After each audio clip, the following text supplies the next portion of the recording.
Ladies and gentlemen, boys and girls, what's going on? Happy New Year to everyone out there. Welcome back to Garbage Time. Just in time for playoffs, just in time for Week 18. Drew, what's going on? Oh, living life, waiting for some hopefully exciting football to close out the year. Still plenty to play for, still plenty of teams in the mix. So Surprisingly, there's a ton to play for I for at know. least 7 or 8 different teams. I mean, I feel like this has been, I can say it till I die, but a year of mediocrity, but at least we I get was this thinking nice the playoff. same fucking thing. I was just thinking the Is same thing. It was like, I've said it how so do many we find a times. way to bring everything back to just how mid everything is this year? Mid. Yeah, I mean, well, that's the thing, right? We're not going to see any teams under, I don't think under 500 make the playoffs this year, right? Maybe. Uh, It depends on how the NFC South plays out. I maybe. think who Well, are the Bucks playing? Oh yeah, no. If the Bucks and the Saints both no, lose, yeah. If the then if the Bucks in we will have this, a sub 500 team in the oh playoffs. wait, hold on, who are the Bucks in The Bucks this? are playing the Panthers. The Saints are playing the Falcons. So if they both lose, The Bucks win the division. that's interesting. Okay. It feels like So because did they beat the Saints twice this year? so I just want to say, I'm pretty sure if the I'm pretty sure we'll get into this in all of our playoff scenarios, playoff races, but NFC South, if the Falcons beat the Saints and the Bucks lose to the Panthers, Falcons win the division. Wait, really? Yes. Because think about it like this. The Falcons at 7-9 are still mathematically in the playoffs, and there's only one reason for that, because they can still win the division. Yeah. Wild stuff. We'll get into that later. Let's start off with some headlines. Week 18, a lot of starters resting this week. Teams that really have nothing to play for: the Ravens, the Chiefs, the Rams. They've all locked up their spots. They've all locked up a playoff spot. The Ravens are the number one seed. The 49ers are going to be resting their starters. They've locked up the number one seed as well. There's a good chunk of teams that are going to be resting their starters. Like I mentioned, the Rams, the Niners, the Ravens, the Chiefs, even the Browns. Browns are locked in at that number 5 seed. So we'll have some meaningless football in some cases, and in other cases, extremely meaningful football. The NFC East wide open, Oh the my AFC God. East wide Right. open. You are fucking right. If they, oh God, I told if they you. all end up at 8-9, Atlanta wins the division. Yeah, they have it's like if they win, they have like a 30% chance of That's unbelievable. making it, because the Bucks are playing the Panthers. Panthers could play spoiler, who knows? That would be insane. Yeah, it would be crazy, uh, but yeah, I mean that biggest headlines really coming from week 18 or coming into week 18 is going to be your team's resting. Hopefully, if you already haven't finished your fantasy playoffs, dear Lord, sir, good luck. Yeah, also fair. Yeah, a lot of fantasy games come down to the wire in the last couple weeks. Fantasy winners like CeeDee Lamb. Fuck you. Fuck Sorry. you for even saying that. Sorry. Christian McCaffrey, Amari Cooper. Fuck Amari Cooper. He didn't even play in the championship. Doesn't matter. He still won you a playoff game if you played him the week before that. So yeah, he did, but didn't mean much for the championship. Now did it? Not when the guy that you're playing got traded CeeDee Lamb by somebody here.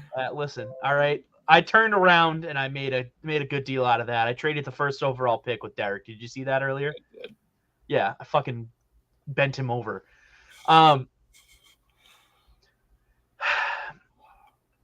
Tyreek Hill's house today. I feel like that went very under the radar. So story goes, they're at Dolphins practice, and Tyreek Hill gets a call, and he's like, I gotta go. My house is on fire. So he leaves Dolphins practice, goes back to his house, and I haven't seen the full story and what was going on, but there was aerial coverage and all that. His house was on fire. I don't know what the story was. Family is safe and everything, but I mean, non-football related, but also football related news, if that makes sense. Very strange. Very, very strange. Indeed. Literally, the article just has like one little paragraph about and the rest is just talking about his career. Yeah. Well, I'm sure we'll get a full report, full story on it. It seems like he's fine. Seems like his family's fine, but just interesting. Obviously, going into the playoff push, something that is very distracting for someone who's 241 yards away from breaking 2,000 yards on the season. So, that would be a hell of a game. Yeah, I mean, you do that on top of beating your division rival, who already beat you once this year, and winning the division. Yeah, that's again. Doing it in a meaningful game would be like heaps and bounds above anything else. But any other headlines you want to talk about before we go into our Week 18 games and eventually into our playoff matchups and our scenarios? Because that's where the fun stuff is. Let me just say that Tony Pollard sucks nuts. Yeah, he wasn't good down the stretch, huh? No. He apparently was not ready to be the guy. Rough stuff. All right, well, let's talk about Week 18. Obviously, like I mentioned, there's going to be a good chunk of meaningful and a good chunk of just throwaway games this week. Let's see. There are a total of 2 divisions, I believe. 3 divisions up for grabs, if I'm not mistaken. We have the AFC East, the AFC South, and the I'm sorry. There's 4. The AFC South, the NFC South, the AFC North, AFC East, and the NFC East. Oh, okay. Well, that's cool. That's nice and easy. Oh, what's up? Hi. Sorry. Speaking of the NFC East, yeah, Sir Nicholas. Yeah, we were just chatting about the divisions that are still up for grabs this week, and basically half of them are still available for the taking. Yep. Both the South and the East in each conference. Nick, I want to get your take here on who deserves the NFC East, because I've seen 2 teams that don't deserve it. So, I mean, it's been the Cowboys and the Eagles for like the last 6 years. When I hear NFC East, there's no 4 teams in the NFC East. It's really only been 2 for the last 5-6 years, and that's the Cowboys and the Eagles. And obviously, you guys know it pains me to say that, but it is what it is. With that being said, this year, I'm gonna say Dallas. I don't know what's going on in Philly. I don't know if it's the head coach. I don't know if it's the star talent that's there that's throwing tantrums or what, but something's going on in Philly. I don't know exactly what, but here's my thing though: is Dallas doesn't look much better. No, not at all. Yeah, don't get me wrong. It's Dallas by a smidge, not like an overwhelming amount, because Cowboys are always going to cowboy and they're going to get bounced in the first round of the playoffs anyway. I would be surprised otherwise. Yeah. I got no faith, but in terms of winning the division, it's going to be Dallas this year. I think that's all right. Fair enough. Yeah, that is extremely, extremely fair. I mean, obviously, it's when Dallas needs to win, and they win the division. So, yeah, I mean, I think it's interesting to see that the Eagles put themselves in this position when they were 10-1 to start the season, and you think that's it. They ran away with the division, and they just haven't been able to keep it clean. They haven't been able to lock it down. Well, and they ran away with the conference, right? Starting 10-1. Oh yeah. Especially with the Niners starting 6-3 to the season. So Right. The Niners had that stretch where they weren't any good, and they even the Niners have shown that they're not, they can be a okay team against good competition. But yeah, I mean NFC East again, like I said, it's very interesting to see every year fucking Eagles and Cowboys and whatever, and the only team that seems to do anything with their chances is the Eagles. The Cowboys always end up just being hot dookie. Yes. So, but yeah, so AFC East, NFC South, and AFC South, those divisions still up for grabs. The Bills and the Dolphins head to head this week. That's going to be, I mean, that's got to be the game of the week. Right? That's win on either side. Got to be the game of the week. Yeah, that's winner take all. And the stakes are high for both teams, but they're extremely high for the Bills because if they lose, they do not make the playoffs. Oh, wow. So basically, it's a win the division or you don't make the playoffs because they need a lot to go right if they lose in order to make the playoffs. Yeah. Same thing with Houston, Indianapolis. Huge playoff ramifications for that. Either team wins and they're in. If the Jags lose their game against Tennessee, that opens up the AFC South for either one of those teams if they win. And then you have the Steelers. I mean, the Steelers are playing the Ravens, who have nothing to play for. Still a good team, obviously, with their backups in, but the Steelers need a lot of help. They win. They need one or two of the Colts, the Texans, the Bills, or the Jags to lose. And then with the NFC South, Drew and I were talking about this earlier. Pretty much you could run into if the Falcons beat the Saints and the Panthers beat the Buccaneers, you run into a three-way tie for the NFC South crown. And because of that fact, the Falcons would win the division. They're still mathematically in the playoffs. So there's a lot riding on some of these games. And again, just the ones I want to highlight for everyone. Houston, Indianapolis, Pittsburgh, Baltimore, more specifically Atlanta, New Orleans. And then what else do we have here? Buffalo, Miami. I mean, those are going to be your big ones.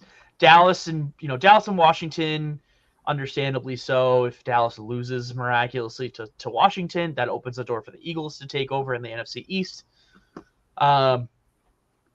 And then really the only other things to shore up is that last wild card spot in the NFC.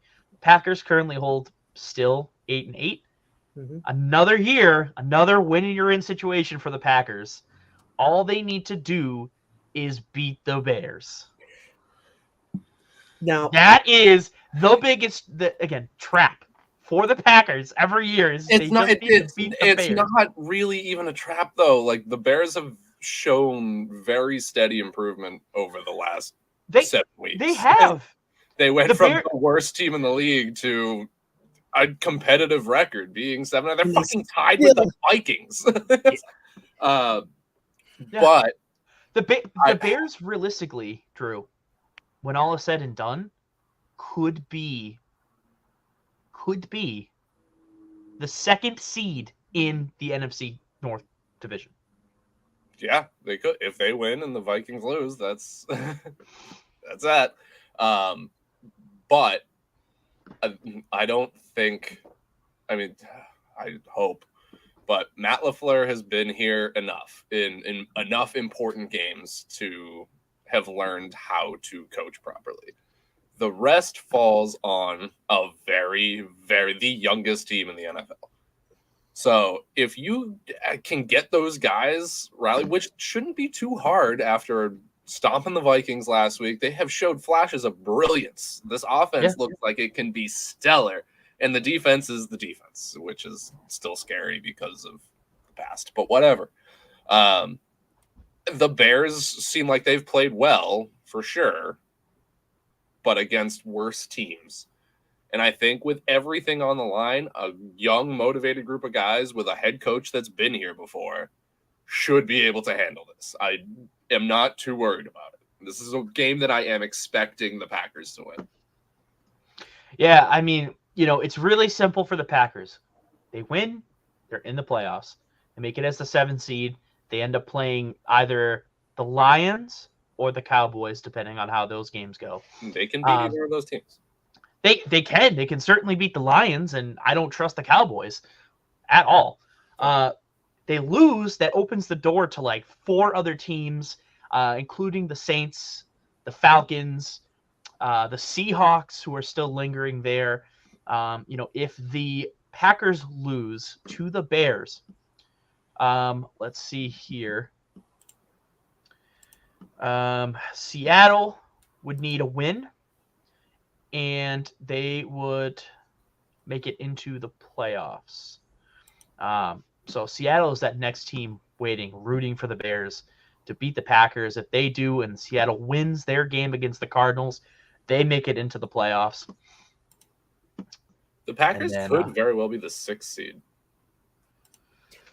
No. The Rams are a lock. The Rams are locked in the 6th seed. That's what I saw.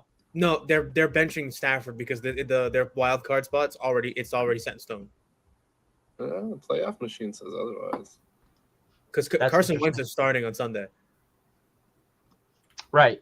I don't think they're sitting Kyron Williams. Well, I don't think sitting that's necessarily like that they're locked in the 6th seed. They're just locked into the playoffs. Oh, okay. Interesting. Yeah, okay. I could have sworn when I read that article about Carson Wentz that they were locked into the 6th seed, but before we move any further, I gotta ask the Packer guy in this group. Are you satisfied, Drew, with what Jordan Love has shown you in his first season? Yes. I didn't expect him to come out and be, Aaron Rodgers 3.0 or that's not what I expected. I expected him to come out. He had a lot to figure out based on the one time that we saw him start last year. There was a lot of growing to still do, and I think he's done that really well. The thing that I really like about the situation is he's in there with a bunch of young receivers. So he is kind of able to mold and grow with these receivers and figure out how everything works together, which I think is arguably the most important thing. The most important thing for a quarterback is having that rapport with your receivers, that you know where they're going to be. They know, or that they know what to do. Mm-hmm. So I think that they're working well towards that. And I think that the flashes of brilliance that we have seen from Jordan Love so far this year have been more than enough to say, yes, we are working towards something very good here. But this offense is going to be special at some point. We just got to wait and see and let time take its course. I agree with you 100%. I was honestly shocked because I wasn't too up to date with like all player stats. Like, I mean, there was only, given fantasy, you pay attention to the guys on your team. I didn't realize that Jordan Love has thrown for 30 touchdowns and almost 4,000 yards. Yeah, and he's distributing the ball. He's getting into – we have all of these young, talented guys that just kind of came out of nowhere. And dealing with injuries with Christian Watson and Romeo Doubs, who weren't out there all the time. That's really hard for a first-year quarterback to have to deal with. Your top 2 receivers not being on the field consistently is incredibly – just a huge hurdle to come over. And the fact that they're able to be in the position that they are now with a chance to, yes, and I did check, they can be the 6th seed if the Rams lose. But to be in this position at all with a chance to make the playoffs is solid. Would I have been disappointed if we weren't in this position? Yes, but would I have understood? 100%. Of course. This is pretty much the ideal situation. They weren't going to be one of the top teams in the league. That was a given. But to fight and claw through adversity and deal with the bullshit of the defense and Joe Barry and how shitty of a coordinator he is and how quickly he needs to be the fuck out the door. There are so many things, as there always seem to be with the Packers, that the guys have to deal with. And they've done a fantastic job for the age and experience of the group as a whole so far this year. So no matter what happens, I'm proud of the boys. They certainly played well this year. I'm honestly happy for you. I mean, like, everybody has a team they choose for, but just like to see the Packers have always been in the picture, right? They've always been good for the most part. They've always had a quarterback for the most part. It would be weird for guys our age to see the Packers being bad. like Yeah. staunchly bad, not in the conversation, that would just feel weird. It would feel like if the Cowboys were bad. It would like there like seems to 2 be and some level of competitiveness to the historical teams generally, which is Of nice that is trending in the direction of continuing. So I appreciate it. So that was my first point. I know I'm taking a lot of time. 2, I'm about to be in the rage cage. Oh boy. I am so tired of the Justin Fields slander. I am exhausted by hearing all of these analysis. I don't care what anybody says. He's a good quarterback. Good. And this is the second year in a row. Yes, they started out slow, but Justin Fields is finding his team a way to potentially be into the playoffs or just having a 500 record. And for the team that they've been and have, currently have, 500 is solid. Very solid. And mark my words, you can quote me on this when it comes to draft time. If Marvin Harrison isn't on the Chicago Bears by the draft, I will deal with whatever punishment you guys want to come up with, because it'd be stupid for them to not go out and get a receiver that who are they comparing him to? Like Randy Moss, like one of the, a bunch of great receivers who are in the Hall of Fame now. Pairing him with DJ Moore, who seems to be decently happy in Chicago. I don't see how the Bears don't take Marvin Harrison and take anybody else. Because I'm telling you right now, if they take a quarterback, it'll probably be the dumbest decision that organization could make to date. It's so hard because Justin Fields is another situation in which we've seen flashes of brilliance, flashes of the dude being just unstoppable with the combination of his arm and his legs. But we've also seen some situations where Justin Fields makes about the worst possible decision you could make in a situation. So I think a lot of it is learning. He's a freak athlete. The kid grew up fucking sprinting up and down the field with nobody being able to touch him, nobody being able to guard, because that dual threat is insane to have to deal with in high school and college and shit like that. Getting into the NFL where they've seen guys that can do what he can do and they've dealt with his prototype of player, it's a whole new ballgame. And I feel like for running quarterbacks, it can be a whole lot harder because you have to rely on what tends to be a relatively underdeveloped aspect in your arm talent. The kid's got absolute shitloads of arm. He can throw the ball a mile and he can be accurate when he wants to be. I think the decision-making is the main thing, but that's something you can work on. That's something that comes with experience and learning, and especially if you put the confidence in him and actively build a strong offense and give him good weapons, that's all just going to be easier and easier. So, no, I wouldn't say that Justin Fields is a good to great quarterback right now. No, not he is a phenomenal athlete and absolutely has the potential to be a very good quarterback. He just needs the support and the team to build around him and just give him that vote of confidence and say, you're our guy. We need you to figure it out. They need to find a head coach that's going to say that, right? And I don't mean just say that to the team, like say that to the world. Because they haven't had a coach that's confident, or because I don't even know who the coach is of the Bears. 2, I haven't even Eberflus. Yes, see, I haven't heard any or seen any quotes that have come from the head coach of the Bears saying that this is our guy. There's no confidence there. It's always kind of seems like they've actively avoided saying that he is our guy. So absolutely, that's not, and that is just kind of feels pretty Chicago Bears, and maybe is just a byproduct on the team or the actual management of the team on going through quarterbacks like fireworks on the 4th of July. Has there been one single quarterback in Bears history that you would call a historically good quarterback? No. But to say that Jay Cutler and Rex Grossman are those are your best dudes ever. Like, that is the absolute summit of your quarterback success is Jay Cutler and Rex Grossman. Smoking Jay. I honestly, like, same level as the Cleveland Browns, don't blame them for just being like, yeah, he's all right sometimes, but most of the time he kind of sucks, so we're moving on. Which is a terrible mindset to be in running an NFL team, but I can see where that kind of quarterback fatigue would come in. Yeah, just thinking somebody's the guy over and over and over again. Daniel Jones. Daniel Jones. It feels like a preach to the choir a little bit on this point. And this fucking guy too. Get him. Send him to fucking Market Basket where he can work and sell cold cuts in the deli. I don't care. Oh God. Dana Jones, Tommy DeVito. Who's the other guy? Fucking Tyrod Taylor. Garbage. They all suck. At least Tyrod Taylor's kind of been a stopgap for you. Nobody ever was like, oh, maybe Tyrod Taylor's our guy. He was just kind of a fill-in for a little while. And I like Tyrod Taylor for what it's worth. I don't have any hate for Tyrod. I'm just so tired of shit. Pure shit. I think the only thing, the saving grace there is Tyrod's like 30. That's it. So you don't have to deal with it being, oh, this new young guy that has all this talent. First of all, you guys need to build up that offense around whoever you are having throw the ball because it's anemic otherwise. Saquon has been hitting us. It's so bad. So bad. Like, is it the line? Is the line the underlying issue here? I don't know. I When did this go from rage cage to depressed cage? to upsetty spaghetti. Yeah, literally upsetty spaghetti. We can move on. I had to get this pull. I'll reel you guys in. Hold on, let me throw the proverbial life rope there.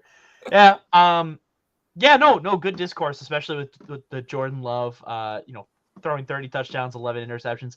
That is a stat that goes under the radar. I feel like especially in clutch time too. The last 7 games he has thrown only 1 interception versus 7, 8, 11, 14, 16 touchdowns. So again, he had that stretch where weren't sure what was going on. We thought, okay, Packers need to either figure it out or move on or whatever. And then he just started lighting it up again, 16-1 over the last 7 games, and pushed the Packers to the brink of the playoffs, brink of wild card weekend. And same discourse on Justin Fields, neighbors to the southeast. I guess I know Midwest geography from visiting there twice now, Drew. I feel like it's not super east. Pretty directly south. Is it? I think so. Yeah. That's a good point, actually. Yeah. I think it's just like this, and then the lake goes down. Yeah. Anyways, fuck the Midwest, Mideast, whatever. The Midwest is amazing. I fucking love the Midwest. The geography, Drew, not the actual place. I feel like straight lines are easy. Not when you're used to driving on a little spaghetti road in the middle of Boston. That's true. All right. Well, again, like we said, over our Week 18 matchups, the games to watch are going to be your division clinching games, the Buffalo Miamis, the Dallas Washingtons, the Houston and Indianapolis. I mean, even those, not even just the division clinching games. I mean, there are so many games to watch this weekend. There are. Chicago, Green Bay should be fun. What else? Yeah, you're absolutely right. Watching the Patriots beat the Jets and moving down to the 7th overall draft spot, it's going to be great. All right, especially in person. The Patriots, did I? No, you didn't, but I'm going to that game, and I just wanted to put that out there that anywhere I go, I bring unfortunate luck to any team that I'm currently rooting for. Okay, you've been a Patriots fan for how fucking long? Go ahead, say life. Let me. You've had 20 years of fucking wins. Let me say this. I don't want to hear anything about bringing bad luck to your team. Let me say this again. Anytime I show up to a sporting event for a team that I am currently rooting for, I bring them bad luck. Case in point, I am on a 9-game losing streak for the Bruins. How many games have they lost in the last 2 years combined, Drew? How many? Probably Please 9. enlighten the crowd. Literally like 13. Okay, 13. How is that fucking humanly possible? How? So I don't know. What you're saying is you're going to the game to allow them to keep their top 3 overall pick. No. See. That's what I would. Here's what you don't understand. It would be mathematically, physically, and emotionally better if they ended up with the 2nd or 3rd overall pick. But because they're going to beat the Jets, and they're going to end up with the fucking 7th overall pick, and they're going to be in limbo. They're going to draft some fucking stupid tackle, or he's going to trade out of the pick. I'm going to shoot myself. I'm gonna end up fucking 6 feet under with a goddamn fucking done. End of story. Okay, that's what's gonna happen. I'm sorry, but it is. I bring bad luck to any team that I go and see play. To be fair, I think the Patriots will be winning this game whether or not you're at the game. Like, out of any of these games, there's only one game where I know the outcome, and it's this one, and they're gonna win because fuck it you. serves, that's why. literally serves me right to root for them to have a better draft spot. One year. Yeah, but it's Bill Belichick. He ain't losing to the Jets. He hasn't lost to them since 2015. There's no way. Holy shit. Yeah, exactly. It's almost been 10 years of being unbeaten against the Jets, Nick. 10 years, or well, really 9, but he's not going to lose. He's not going to let them lose. He is going to be too stubborn to realize that if he just loses one game against the Jets, that he would set this franchise up. I don't think he cares. He's not going to be there next year. Well, he does. That's my point. He does. It doesn't matter about the franchise. It matters about him. Right. I don't think he cares about setting the franchise up. No. Right. Not having lost to the Jets in the last 10 years before his last game of his Patriots 10 years to lose to the Jets. Yeah, it's not going to happen. It's not happening. It's not. And I have 50-yard line box seats to enjoy this on Sunday in the middle of a snowstorm. So, Jesus! At least you got box seats. Doesn't really matter. Oh yeah, no, I'm happy about that for sure. I mean, I'm not complaining about my seats. Honestly, that would be kind of sick to go to a fucking snowstorm football game in box seats. That'd be dope. No, I'm super excited. I just like the irony is so fucking depressing. Like, when have I ever really rooted for the Patriots, or when do you really root for your own team to lose, other in this situation? Me, the last 5 years. All right, well, same situation. That's you wanting your team to get a draft pick that they can't look at and be like, "Oh, let's fuck this up." Like, if you have the number 1 pick, you generally get the best guy in the draft. That's usually how it yeah. It's usually clear enough who is the most NFL ready player in the draft. And that's I just laugh again. That 5th to 10th pick, you look at it and go, I don't really know. We could trade out. We could, take something else. Just take. You could draft Bijan Robinson and not fucking use him the entire year properly, and cost so many people fantasy glory. But I digress. But this is the core tenet of fantasy football. Is you don't trust rookies with your entire team. Personal. There was 1 year in fantasy football that I trusted a rookie with my team, and it worked out. 1. And who was that player? Zeke, his rookie. Yeah, okay. Oh, yeah, see, that's what Bijan should have done, was fucking Zeke numbers. And instead, Arthur Smith is like, ooh, who am I going to play today? Fucking idiot. Tyler Algier. I was happy at the end of the year with Jahmyr Gibbs, so I'm cool with it. Gibbs is nasty. Gibbs is filthy. He's so good and so fast. The smart thing for the Lions, and obviously, me being a fat fuck and have like 25 fantasy football teams, wanting them to run the shit out of Jahmyr Gibbs, in terms of load management for his rookie year and the actual production they got out of him, they fucking hit a home run. Jahmyr Gibbs is gonna be so good next year. I'm ready. I'm salivating. You think he starts next year, like fully? Yeah. Why wouldn't he? Because of David Montgomery. It's a really good 1-2 punch. I would be. That's what I'm saying. You gotta flip them. Yeah, I don't think his usage, though, like you said, load management, yada yada. I don't think his usage is going to go up as much as you think next year. I think it's still going to be heavily mitigated by David Montgomery. Oh, I understand. If he's still, which I can't imagine he wouldn't be. If he's not there, I really think they're going to bring somebody else in to fill that role, whether it's a guy who can punch it into the end zone or run it 40, 50 yards, downfield. It doesn't matter. Yeah, that's a fair point. But especially with Dan Campbell being the head coach, that feels more like his style of running is that head down, run through people kind of thing. So I feel like he wants to have a power back that he can spell out. Would you guys? This is totally out of the blue, and we're gonna roll off track again. I'm just in that zone today. It's all right. I'll reel everybody back in. Do you think, because Zeke's a free agent after this year, does Zeke fit in with Detroit?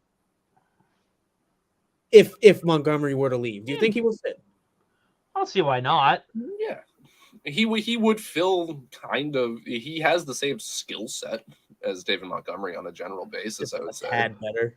I mean, given his age now, I guess. Yeah. And I mean, even when the Patriots did decide to use him effectively, like he still looked good. Like, Yeah. he looks like he can still that play happen. football. Yeah. Yeah. I mean, I think if they are going for another prototypical running back like a David Montgomery and Zeke is available, I mean, I don't know also why you think don't call that him. is a good way to kind of open the door for Jahmyr Gibbs' usage to go up, because you're not getting another running back that still has a few years left. You're getting somebody that's right on the tail end. You're not going to use them as consistently as you'd use somebody like David Montgomery. And eventually somebody's going to have to take over. So maybe it does open the door for Jahmyr Gibbs to get a little more usage if they go with somebody like Zeke. Yeah. Should be an exciting offseason. Should be. Yeah. Yeah. There's Yeah, a lot of things to keep an eye on. And that is an interesting byproduct of the year of mid, is there's a lot of teams that have shown us a lot to improve on. So yeah, it is going to be very interesting too, looking at how all these playoff matchups, final playoff seedings end up, and seeing some of the teams that we thought maybe were going to make the playoffs that already haven't, or just get bumped out on the final day, a final play, anything like that. Let's talk about the playoff picture, the playoff matchups more specifically. So obviously we have some seeds that are locked in, with the Ravens being locked in at the 1, the Chiefs being locked in at the 3. Either the Dolphins and the Bills are already locked in at that number 2 spot. Again, the AFC East will have that number 2 spot, but it just depends on which team is going to be there. And then the number 4 seed for whatever AFC South team decides to show up on Sunday. So we're gonna have some interesting. I'm rooting for the Texans. I think I would love to see CJ Stroud, get into the playoffs in his first year and maybe lead them to a win. Maybe. Yeah, I never know. So as it sits right now, the Ravens obviously have a bye. The Dolphins would play whoever the number 7 is. Right now it would be the Colts, but it could be any one of the Colts, the Bills, the Texans, or the Steelers. Or if the Bills end up winning, it could be any one of the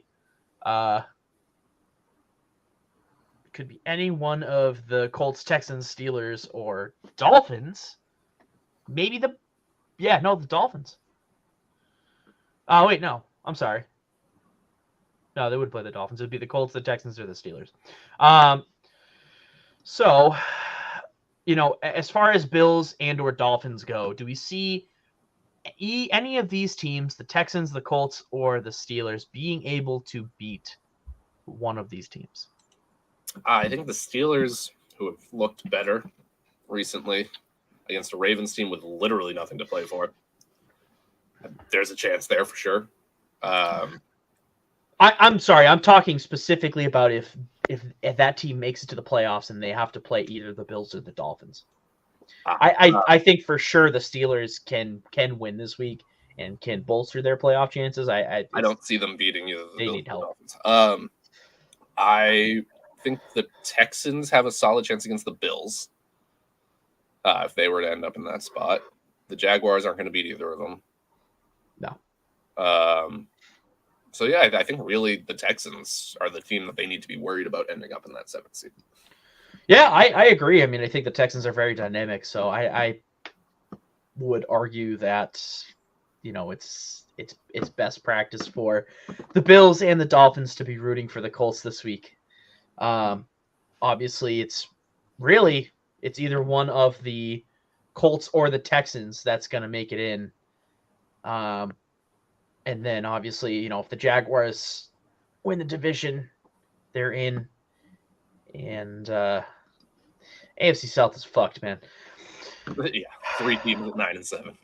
Yeah, it's very bizarre, especially where you have one team sitting in that divisional spot, and you have one team on the wild card, one team on the outside. So if the Texans win and the Jaguars win, the Jags will stay at number 4. Texans will bump up to the 7, If the Texans win and the Jaguars lose, I believe the Steelers move up into that number 7 spot. The Texans would win the division. Oh God! Yes. I think the Jaguars the Titans this week. You think so?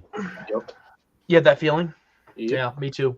Me too. Actually, I don't know why, but I feel like this is a huge trap game for the Jaguars, especially where Trevor Lawrence hasn't been his healthiest or best self the last 5 or 6 weeks.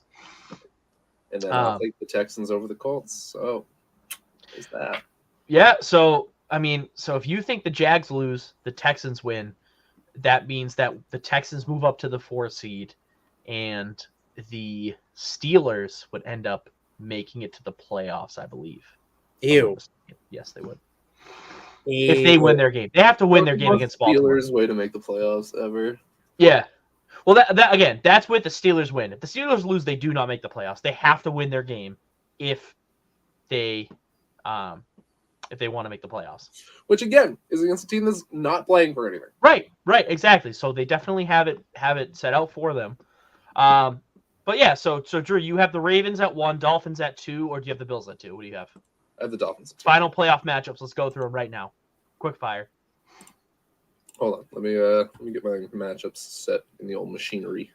All right, you're doing the machinery. I'll just do my standard ones.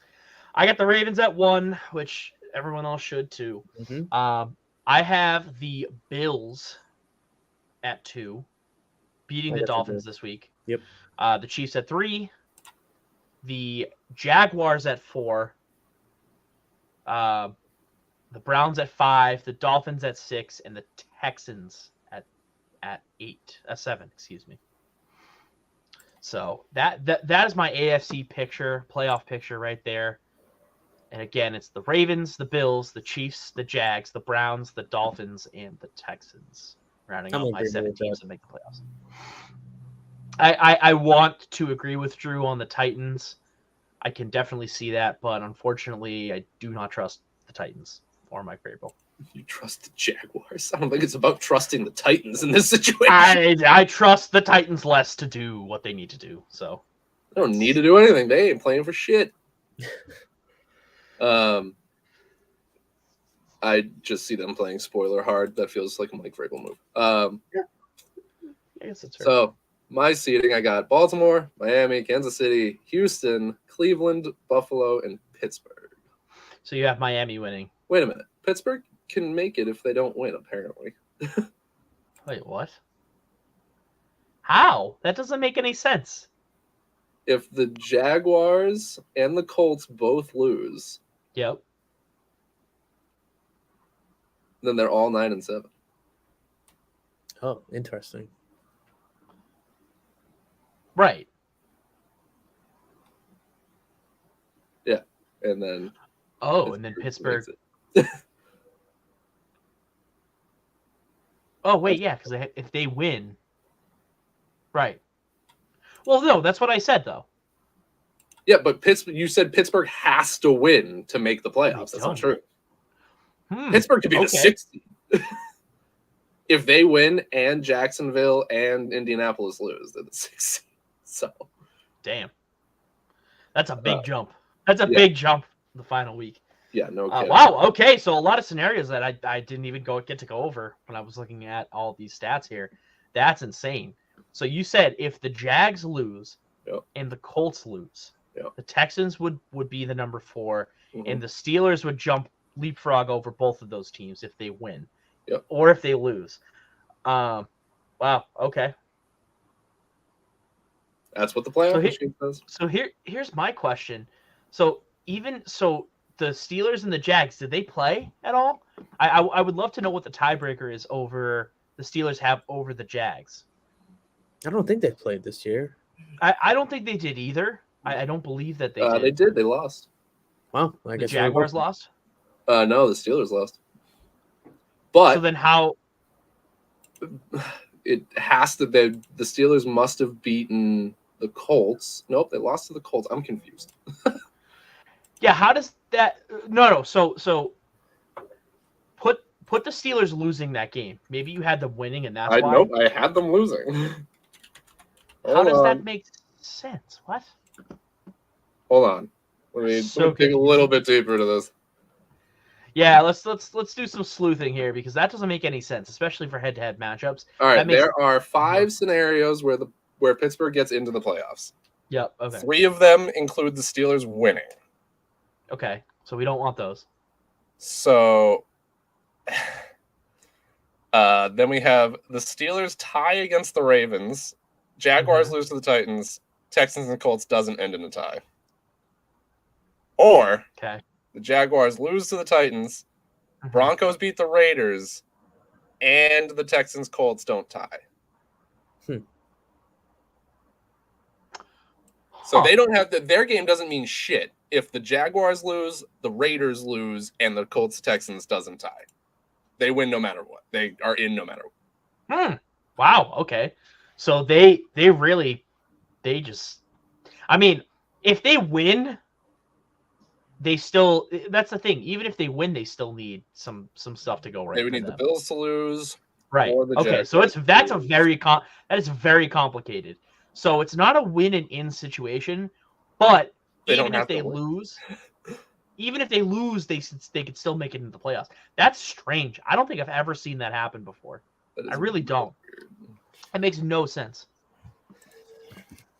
Especially where if they lose and the Colts lose, how do they leapfrog the Colts? That doesn't make any sense, especially if they've had a head-to-head matchup and they lost and they're tied for the same record. That makes no sense. And what the fuck does the Raiders and the Broncos have anything to do with this? Is it strength of schedule? Is it head-to-head matchups, conference record? Like what? It would have to be, I would imagine. It's so strange. So strange. All right, well let's go to the NFC. Let's talk about possible playoff matchups there because obviously the AFC is too confusing. The 49ers have locked up the number 1 seed. Excuse me, either the Cowboys or the Eagles are going to be in that number 2 seed. Lions have locked up the division, sitting at number 3, and are going to be the number 3 seed. The NFC South at number 4, still don't know. Okay, no, see now this article says that they have to win. I'm confused. Yeah, see, I told you, I looked at certain articles and they all said that they had to win. So I don't know. I've looked at exactly 2 articles and I'm 50-50 here. So yeah, no, that's not good. That means that no one has a fucking clue what's going on. Anyways, NFC South sitting at number 4, the number 4 seed. Either the Cowboys or the Eagles will be the number 5 seed. Either the Rams or one of the Packers, Seahawks, or Saints possibly could be the 6th seed. And then it just gets really messy after that. So, again, it looks like the top of the bracket is pretty safe there, except for the 4. So I would, going piece by piece here, got the 49ers. The Cowboys, unfortunately, will win that division due to playing a terrible fucking garbage-ass team in the Commanders. Although, it would be really nice if the Commanders won, because then that would help the Patriots out draft position. So, do you boy a favor at Washington Commanders. The Lions, 3 seed. I think that the Bucks will be able to take care of business against the Panthers, and they'll win the division. Then it'll be the Eagles, the Rams, and the Packers. I have Packers, Rams, but I agree with you otherwise. I think the Rams are going to lose this week to the 49ers if they're not playing Matt Stafford. So anybody. So yeah, I think they're going to lose whether they play Matt Stafford or not. Well, so would the Packers pitching? I don't even care. The Niners backups are better than the Rams starters. Okay. So the Packers would, in fact, leapfrog the Rams for the 6th seed if the Packers win and the Rams lose. Okay, all right. So that's fair. Then I think that then I would swap that then and have the Rams as the 7 and Packers as the 6 because I do think that the Rams are going to lose. And I like that better because I'd rather play Detroit. Yeah, well, that's fair. Yeah, okay. Well, that's my NFC playoff picture after this week. That's my outlook.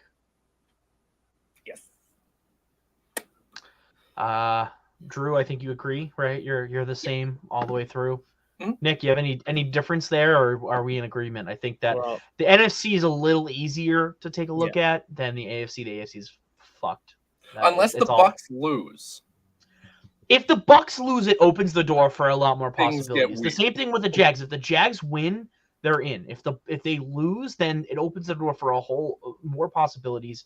But it's easier to see the Titans to beating the Jags than it is to see the Panthers beating the Bucks this week. So, it's easier to contemplate scenarios when at least one of us believes that the Titans are going to upset. So, but yeah, I mean, and so, playoff matchups are set there. If that's the case, the Niners have the 1 seed. The Cowboys would end up playing the Rams in our scenario. The Packers would play the Lions, and the Eagles would play the Bucks. Poor Buccaneers fans.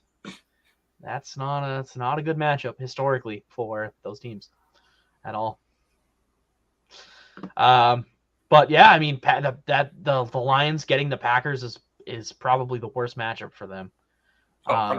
Absolutely. Could easily see the Packers upsetting the Lions, and that's it. That scenario. They beat them at home on Thanksgiving.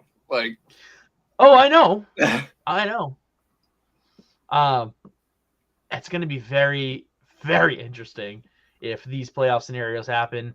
I'd like to see this be the way the playoffs works out. This would be fun. Yeah, I agree. I mean, the way it's sitting, it seems like, that most likely is going to happen. So yeah, we'll see. Obviously, we have games that are still being played or going to be played this season, this week. Excuse me, and we got a whole slate of them. No Monday night game this week. 2 Saturday games. No Thursday, just Saturday and Sunday football for all you people out there. But again, like I mentioned, don't forget you got a 4:30 and 8:15 on Saturday. And there's just a whole bunch of 1 p.m. and 4:25 games on Sunday. Red Zone's going to be such a blast this weekend. Yeah, Red Zone's going to be great. I can't wait for that. Cannot wait. I'm very excited.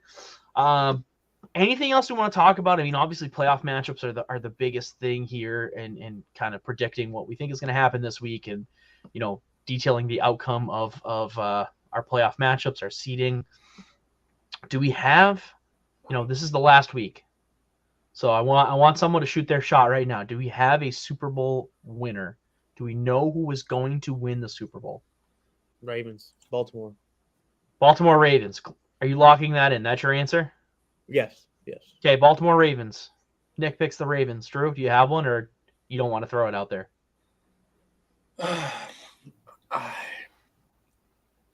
I think it's going to be the 49ers. Okay. But I have a really weird sneaking suspicion that's going to be the Chiefs.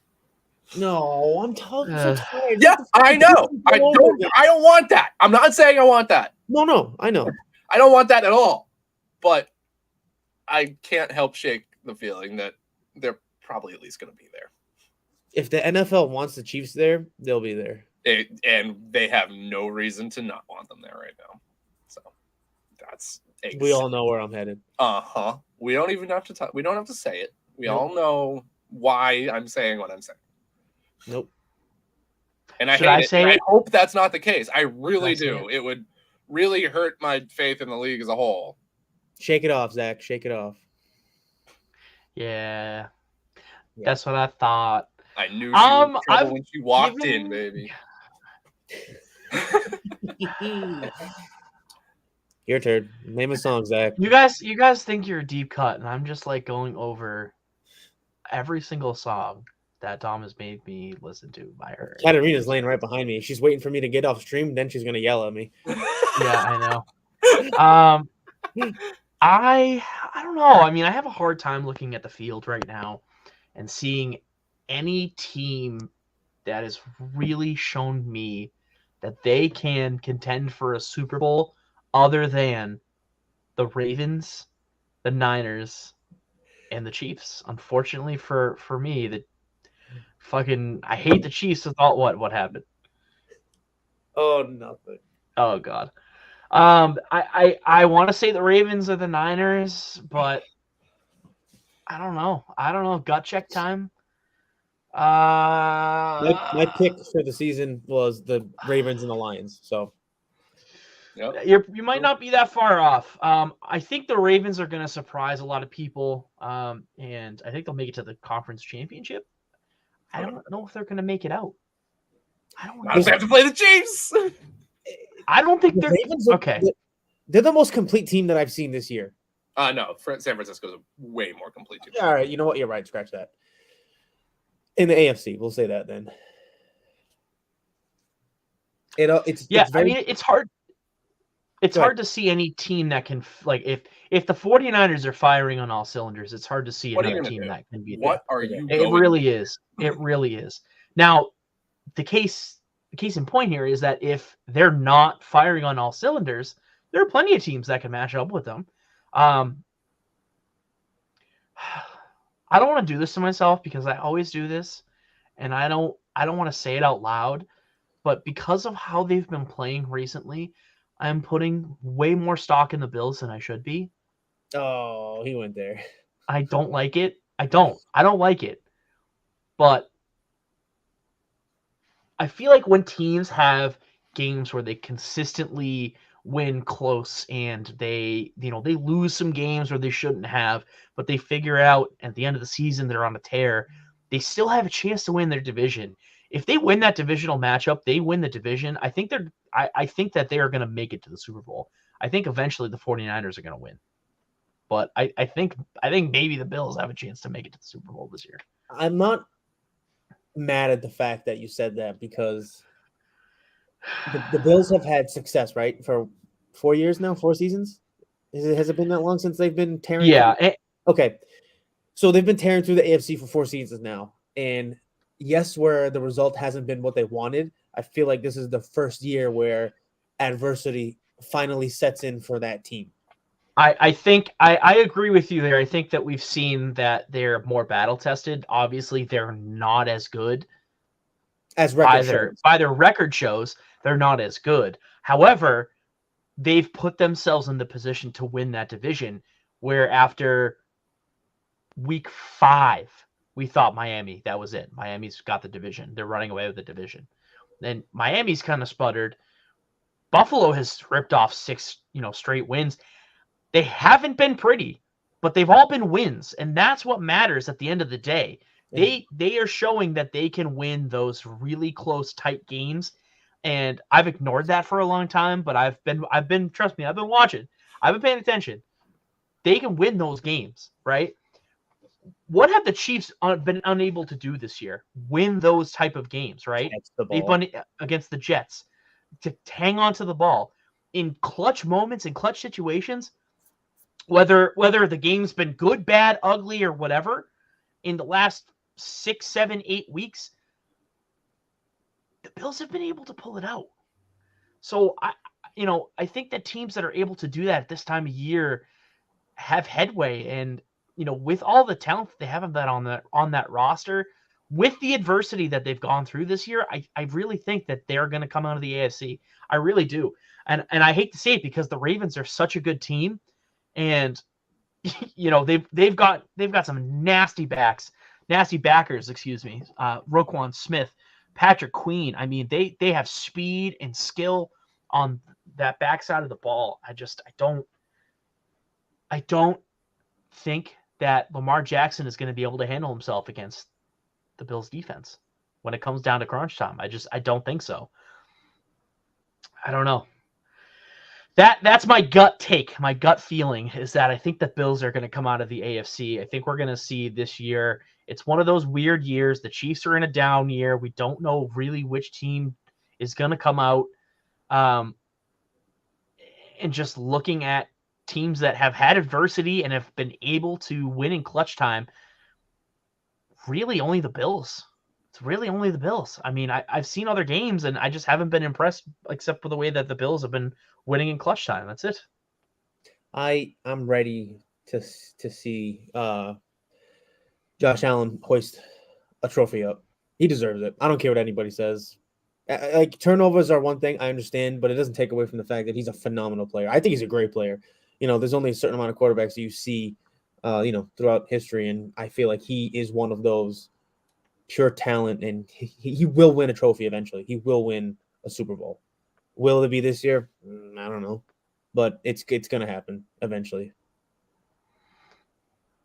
Yeah, again, hard pill for me to swallow because I've been pumping their tires since he had his breakout season, and then they're gonna make it. They're gonna make the Super Bowl. They're gonna win this year. They're gonna win this year, and they always fall flat because they play so well during the regular season that there's no adversity for them to experience. I mean, they've definitely had it this year.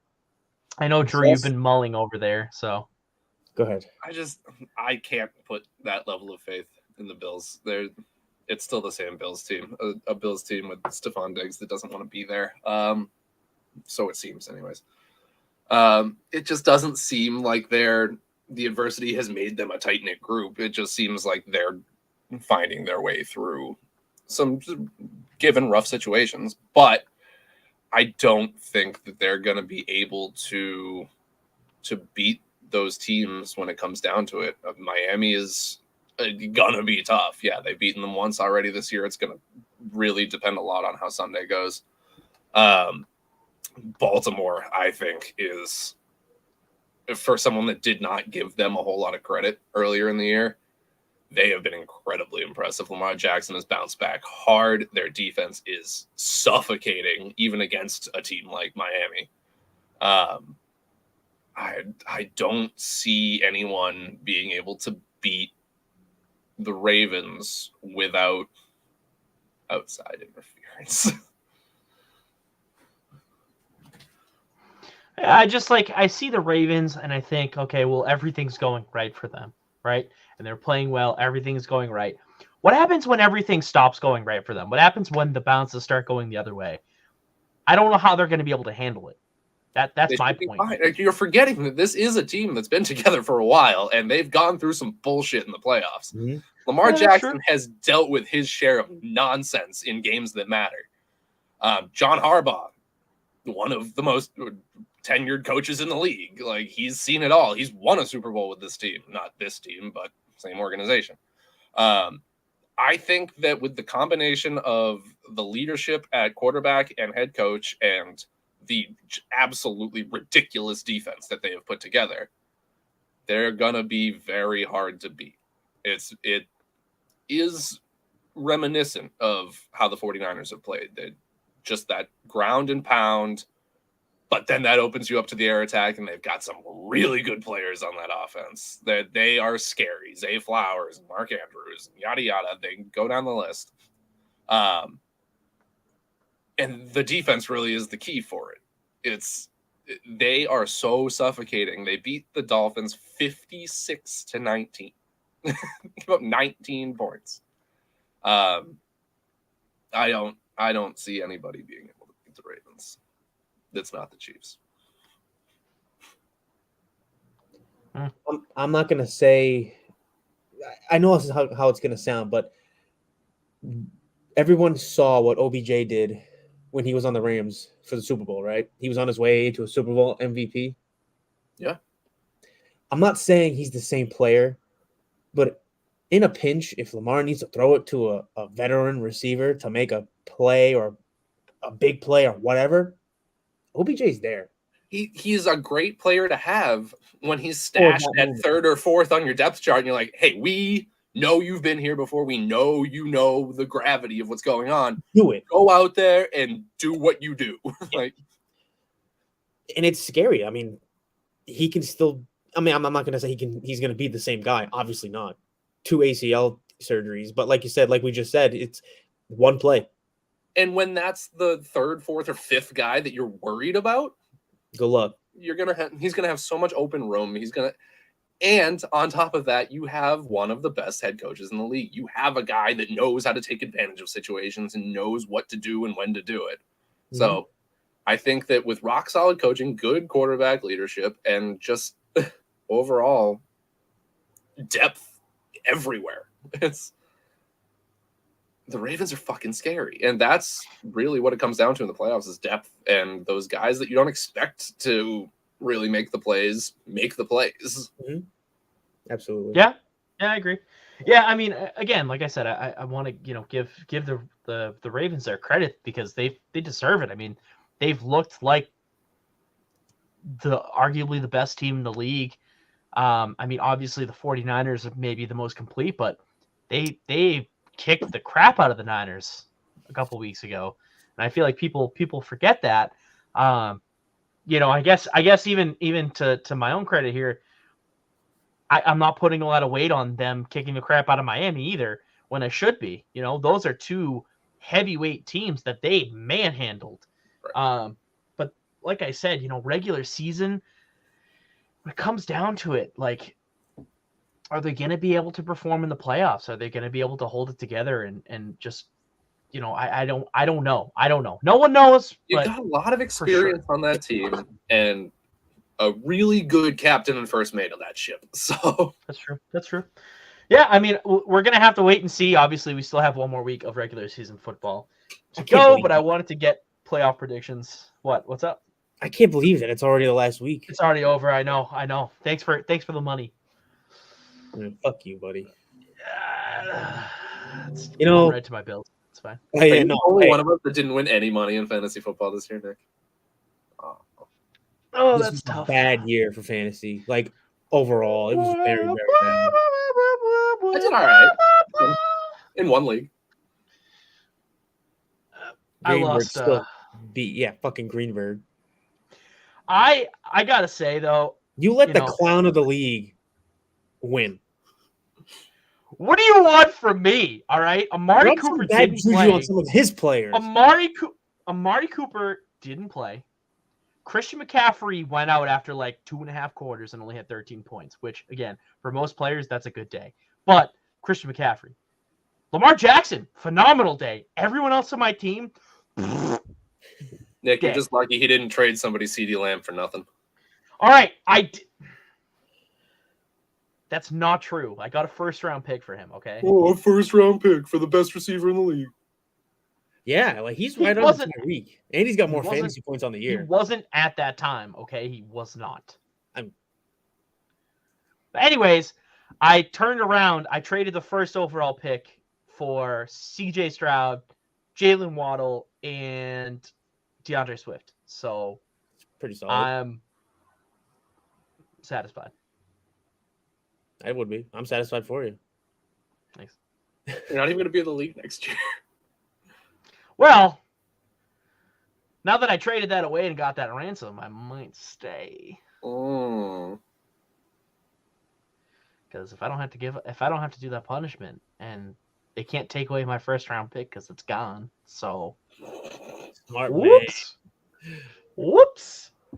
That's literally the punishment. If I don't do my punishment, they take away my first round pick. Well, guess what? I ain't got no first round picks for you to take away. So good luck. Next year. Sure, take it away next year. I got my King's ransom this year. Fair enough. I stand pat that the punishment system in our friends league is stupid. ridiculous. It's nonsense. It shouldn't exist. They literally choose who they want to punish and who they don't. And for some reason, I lost the league this year. So, which also is bullshit because if I'm not mistaken, one of the teams, their lineup was being set by Cam pretty much every week. So sounds like some bullshit. It is because some bullshit. Yeah, no, because he was AWOL and somehow his team's lineup was being set miraculously. Never commented, never posted, nothing. That's a little sus. It's extremely sus. It's very sus. He should be the one getting punished, not me, because I set my lineup every week. Sounds like you need a new commish. Oh, that's interesting that you say that. Guess who the former commissioner of that league was? Me, and they voted me out because Drew and I messed with the point settings 1 year. It was literally we voted to change the point settings. We changed them. They didn't like them. So instead of us voting to change them back, they kicked me out of the commissioner spot. And they appointed this little fucking gremlin. Love you, Cam, but Jesus. It's so frustrating. Like fantasy football, everybody. The common sense or the lack of common sense on these people is ridiculous. But anyways, enough about fantasy fucking football. Just be happy that I won. I need to eat. Yeah, go eat. Ladies and gentlemen, thank you so much for tuning in to this week's episode of Garbage Time. Like I said earlier, welcome back. Happy New Year. 2024 is finally here. It's a big year, Zack. It's a big Yeah, year. for both of us, I know. Yeah, you got 4 months and I got 11. So Coming up fast. yeah, it certainly is. Certainly is. Well, boys and girls, thank you so much. You know where to find us. We are on Facebook, Instagram, or X. Everything. I said We're on Instagram and everything. X twice. Yeah, we're on all the social media websites. We're on TikTok, YouTube, so check us out on there. Spotify, Apple Podcasts, Google Podcasts, all those places. You want to listen to us or give us a watch, that would be greatly appreciated. First time doing experimental Instagram live stream from StreamYard. It looks like it went well. I just exited out of the Instagram, so no more live stream to Instagram. That was really awkward. That's okay. We cut off short. It looks like it went well. Pop. At least it wasn't in the middle of the episode. I would have been so mad. But yeah, so any final words before I sign us off here? Go Pack, go. If I drive to Foxborough in a snowstorm to watch these motherfuckers get the 7th overall pick, I will kill myself. That's what's going to happen. Like, I don't know why you're making it seem like that's not the most likely scenario. Just please, somebody, anybody help me. Break, like seriously, can we just break some ankles here? Just Mac Jones, Bailey Zappi, they're all ankles broken. They can't play. They'll still win. It doesn't matter. I know, because it's Bill Belichick will go to a Walmart, take their entire staff, and beat the Jets. To be the Jets. It literally could have been any other team, but it had to be the Jets. It had to be the Jets. Of course it did. You win just enough games to be fucking mediocre as fuck. Fuck! See you later. Stay soggy. Fucking bullshit. Pain! Bye. Bye, boys. Fuck the Jets.